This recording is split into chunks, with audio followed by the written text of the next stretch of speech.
to like implement systems and buy new planners and all the things. I've been so thirsty for healing and growth and being better. And in the process, I've done so much like forcing myself. I've forced myself into this masculine energy, this independent energy, this I can do everything energy. I might fall.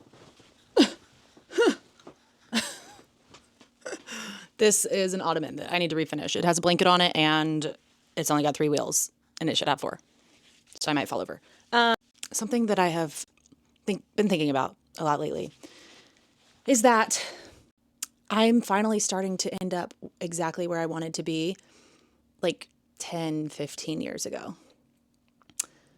I had all these dreams of living in a tiny house or a school bus and homeschooling my kids and baking bread and having chickens and hello, Pippa, and 6 cats. And now I have 6 cats. Just kidding. I was never specific on that part of it, but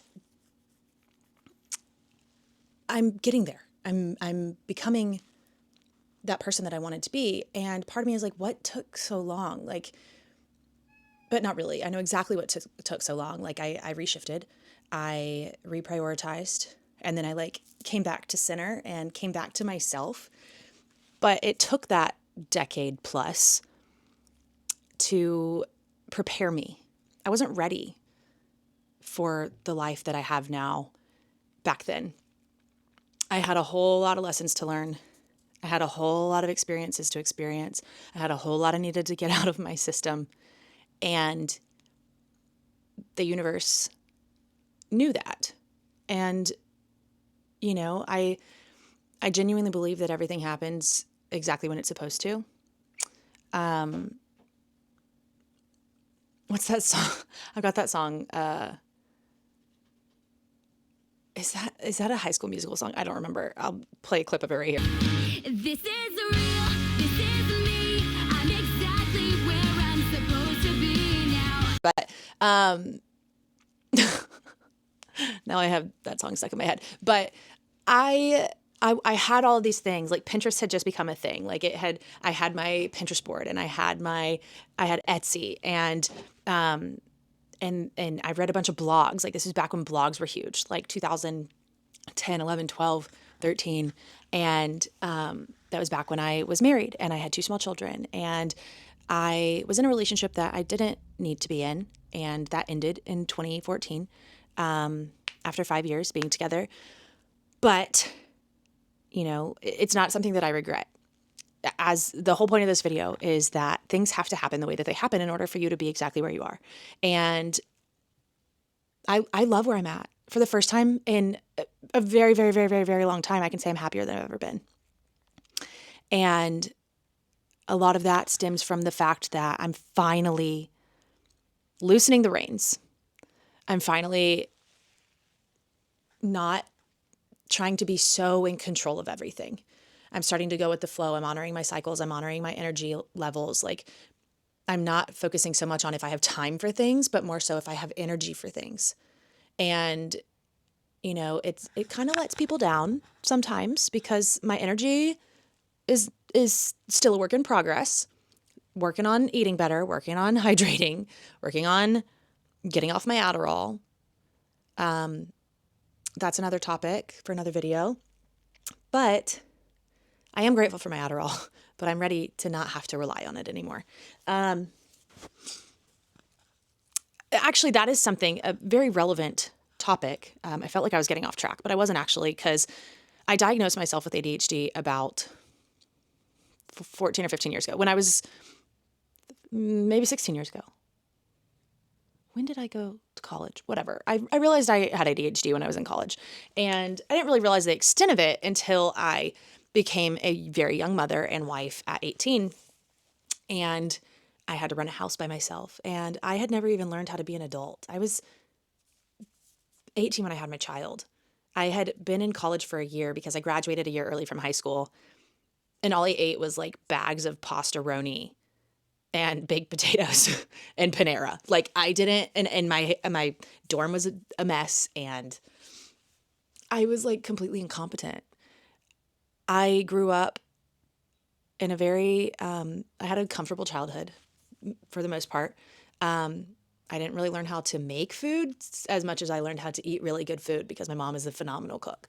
And the kitchen is her happy place. So her kids were not super appreciated in her happy place because that was her mommy time. So I never really learned how to cook. I'm still struggling with that as a person that feels like eating is an inconvenience.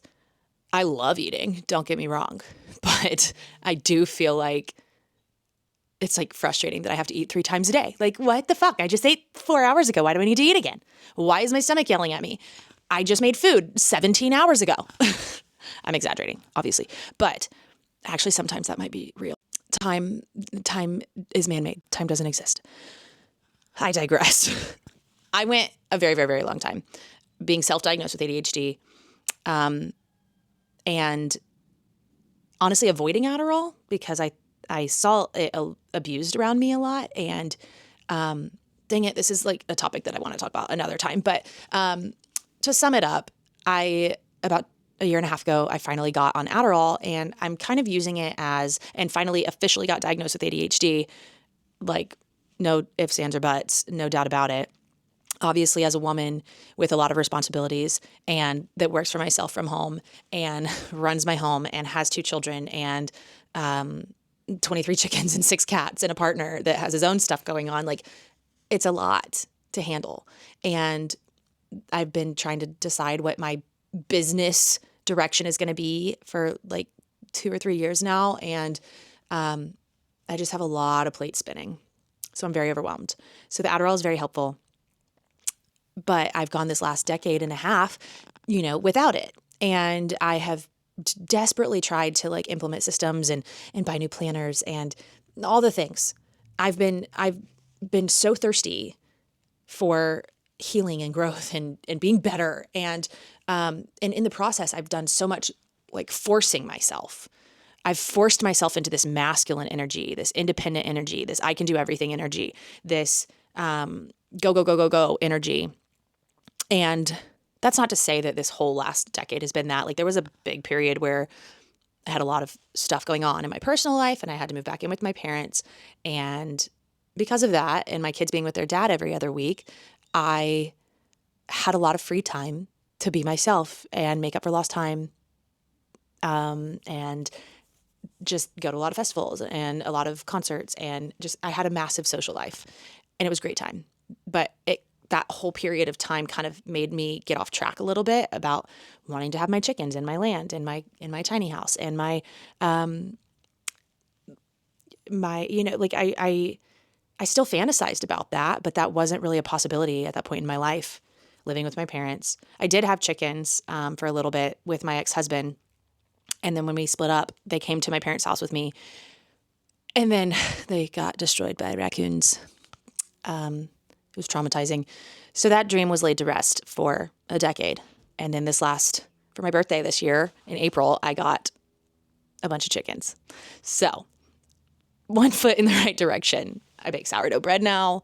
I work for myself. I do whatever the fuck I want. That's an exaggeration. But that's the goal, is to do whatever the fuck I want. That has always been my goal. Now we just have to line up the doing whatever the fuck I want with still being able to live my life comfortably and pay my bills and have extra left over for the future and for my kids and for comfort. Because that's mama's ultimate goal, is to be comfortable, not to be stuck in my comfort zone, but to be comfortable. And because there's a difference, there's a big difference. I don't think I'll ever be stuck in my comfort zone. Actually, I feel like I've been stuck in my comfort zone for a really long time, but my comfort zone was the fact that I was stressed out all the time. I took comfort in that because it was familiar, and being at peace was foreign. Being happy and joyful and optimistic was foreign. Being negative and cynical and bitter and resentful and busy and overwhelmed and overworked by myself, because I was my boss, am my boss. That was my comfort zone. It was not comfortable, but it was my comfort zone because I was used to it. It's like the people that are always in horrible relationships, just one after another. And you realize that obviously nobody's drawn to horrible relationships. But if that's all you know, it's comfortable. If that's what you think love is, then that's what you're going to attract. And obviously love is not chaos and pain and abuse. But so many people end up in those relationships over and over and over again. And it's because it's their comfort zone, even though it's not comfortable. So lately, I would say like in the last 6 months, I have finally started to embrace peace and embrace getting out of my comfort zone and embrace not freaking out about things. There were a couple bills that I let go further than I should have. And that was a little uncomfortable. But honestly, it's not that big of a deal. It's okay. I couldn't pay them. I paid them a couple days late. Whatever. It is what it is. But freaking credit scores are man-made. Like, my self-worth does not have anything to do with my credit score. Fuck credit scores. That don't even get me started. But I realize that there are things in the world that are set there to keep people trapped. And that's one of them. And yada, yada, yada. But I don't take things as seriously as I have in the past few years. And like, I used to be super easygoing and carefree and like whatever, but I had a lot less responsibility. And in the last few years, I've had so much responsibility and put so much pressure on myself to perform. And then but then I've also felt guilt for not performing and kind of like flogged myself, like I haven't allowed myself to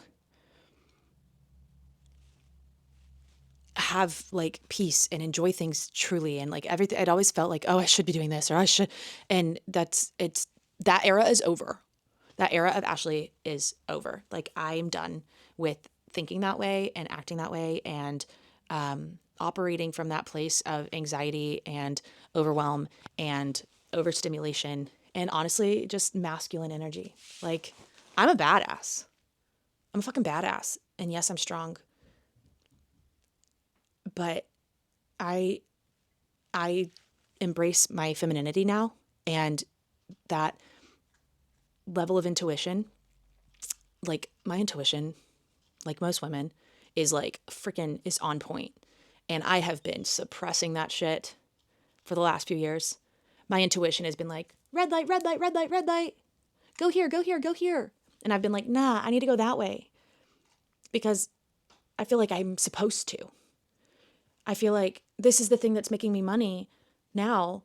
So I have to do that, even though it is so out of alignment with what I want to be doing right now. I did that for 2 years. I tried to force that shit that I did not want to be doing for 2 years. And my brain was chaos.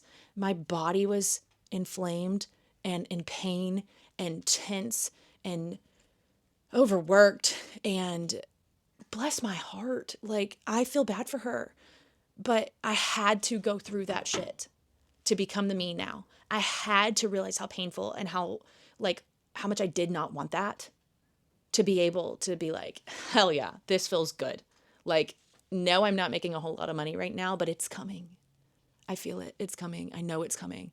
And honestly, that's my biggest concern right now. Like, and it's not even a concern anymore. Like, because I've let go, because I have allowed myself to pick up a book and sit and read without beating myself up about it, because I have allowed myself to fucking touch grass and sit at my sewing machine and play with my kids and play with my chickens and spend time with my partner. Like, I have allowed myself to do that. And it's like, I don't know. It's like I had to go through all of that over the last 10, 15 years to be able to finally be at this place where I appreciate it and where I treasure it and I value it and I prioritize it.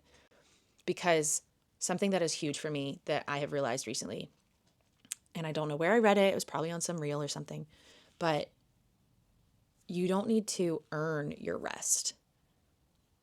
You need to rest so that you can do everything you need to do. and want to do, but you do not ever have to earn a break or earn your rest or like earn free time. Like, you are autonomous. You can do whatever the fuck you want to do whenever you want to do it.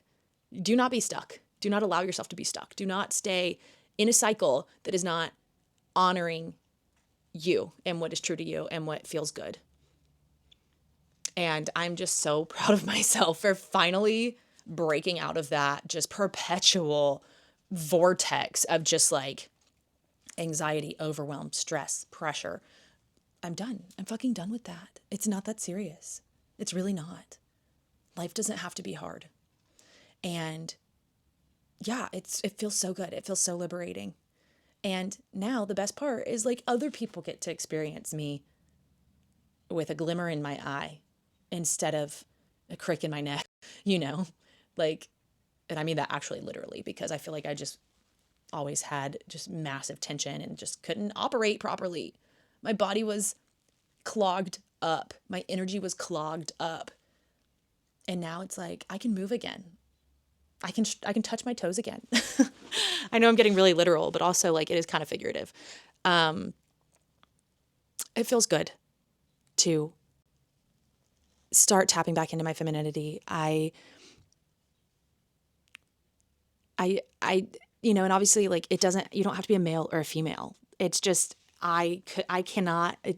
masculine energy is not sustainable forever. Like even for men, you have to have time to like just relax and chill and recuperate and gain your energy back up again and be calm and gentle and tap into yourself. And that's what I've been doing. And it feels so good. Like, why did it take me this long to finally allow myself to function properly? It's like, even though it was things over and over and over and over again that I learned and knew and heard and repeated, and I could coach somebody on how you should do things and how you should react to things and how you should approach things. I could tell you all the right things, but as with most things, preaching to the choir, like I wasn't taking that advice. The amount of people that have thanked me for the advice that I've given them, and they're like, "Oh my God, you changed my whole perspective on blah, blah, blah." And I'm like, well, when is my own perspective going to change my perspective? Like, when am I going to finally implement these lessons and mindsets and approaches? It's like I kept like putting it on my fucking to-do list to like change the way I thought, basically, but not actually ever doing it. So it just, I don't know what clicked, but there was just a day, it felt like it was just overnight. I was like, I'm done. That's it. I'm done doing this to myself. I'm done trying to force myself to stay in a lane that is not meant for me. My dad always says seats on the bus. Everybody has a seat on the bus. And I have been sitting in the wrong seat on the bus for a really fucking long time. But now I'm just cruising. I'm on the back of the bus now. Like I'm hanging off the fucking bumper. I'm just going with the flow. Like that's like a really, that visual doesn't necessarily line up with what I'm trying to get at. But like, basically, I'm not trying to force anything anymore. There are not assigned seats. I can sit wherever the fuck I want. There, that's better. Hello, Pippa. So, I don't even remember what the whole point of this video was at the beginning. I don't even know if I wrapped it back up at the end, but I'm Ashley. I just ramble at the camera. And I hope I made some complete thoughts and formed complete sentences. So if you like this content, I talk about a lot of random shit, and I would love to see you on the next video. So thumbs up, subscribe, you know the drill. I'll see you soon. Bye.